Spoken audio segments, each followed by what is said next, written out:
ಒಬ್ಬ ಮುಖ್ಯಮಂತ್ರಿ ಆಗಿದ್ದವರು ಈ ತರ ಸಮಸ್ಯೆ ಅವರು ರಾಜ್ಯಕ್ಕೆ ಮತ್ತೆ ನಗರಕ್ಕೆ ಅವ್ರು ಕೊಡುಗೆ ಕೊಟ್ಟಿದ್ದಾರೆ. ಅವ್ರು ಅದನ್ನ ಹೇಳ್ಕೊಳ್ಳೋದಪ್ಪ. ನೀವು ಅವ್ರನ್ನ ಕರೆದಿ ಮಾತಾಡಿ ಏನಾಗ್ಬೇಕು ಅನ್ನೋದು ಹೇಳೋದಿದೆ. ಕೊನೆಗೆ ಯಾವ ಸ್ಥಿತಿಗೆ ಬಂದಿದ್ದಾರೆ ಅಂದ್ರೆ, ಬೇಡ ನಿಮ್ಮ ಅವಶ್ಯಕತೆ ಏನು ಇಲ್ಲ, ನಾವೇ ನಮ್ಮ ರಸ್ತೆ ಇದ್ ಮಾಡ್ಕೊಂತೀವಂತ. ಕಷ್ಟ ಆಗುತ್ತೆ ಮೇಡಮ್ ಇದಕ್ಕೆ ಉದ್ಯಮೆದಾರರಿಗೆ.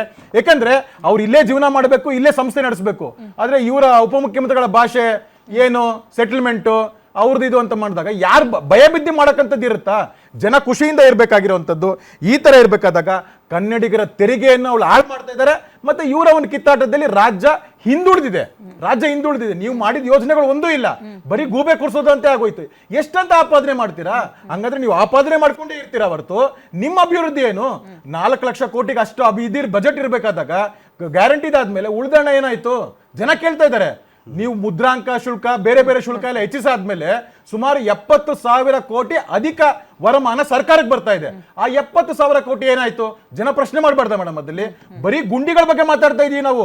ಅಭಿವೃದ್ಧಿ ಬಿಟ್ಬಿಡಿ, ಗುಂಡಿ ಮುಚ್ಚರಪ್ಪ ಅಂತ ಹೇಳಿದ್ರೆ ಇವರು ಜನರ ಬಾಯಿ ಮುಚ್ತಾ ಇದ್ದಾರೆ.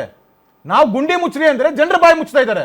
ನೀವು ಕಳಪೆ ಕಾಮಗಾರಿ ಮಾಡಿ ನಾವು ಅಧಿಕಾರಕ್ಕೆ ಬಂದಿದೀವಿ, ಬಿಜೆಪಿ ಹಾಕಿದ ರೋಡ್ ನಾವು ಸರಿ ಮಾಡ್ತಾ ಇದೀವಿ ಅಂತ ಅವ್ರು ಅಂತಾರೆ. ನಮ್ಮನ್ನ ಪ್ರತಿಪಕ್ಷಕ್ಕೆ ನಿಲ್ಸಿದ್ದಾರೆ.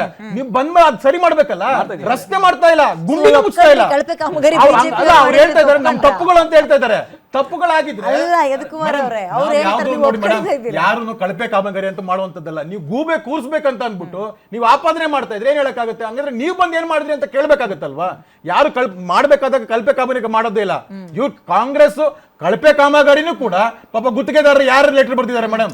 ಸರಿ, ಈಗ ಅಭಿವೃದ್ಧಿ ಹಂಗಾಯ್ತು, ಏನೋ ಚೇಂಜ್ ಆಗ್ತಾರಂತಲ್ಲ, ಆಗ್ತಾರ? ನಿಮ್ಗಳಿಗೆ ಗೊತ್ತಿರುತ್ತೆ ಇಂಟರ್ನಲ್ ರಾಜಕೀಯ ಪಕ್ಷದವರು ವಿಪಕ್ಷದವರು ನೀವು ಕೆದಕ್ತಾ ಇರ್ತೀರಾ ಏನಾಗ್ತದೆ ಕಾಂಗ್ರೆಸ್ ಅಲ್ಲಿ ಅಂತ. ಏನಾಗುತ್ತೆ ನವೆಂಬರ್ ನಲ್ಲಿ? ಏನಾದ್ರು ಚೇಂಜಸ್ ಆಗುತ್ತಾ? ಗೊತ್ತಿಲ್ಲ ಮೇಡಮ್. ಅದು ಕಾಂಗ್ರೆಸ್ ಹಣೆ ಬರ.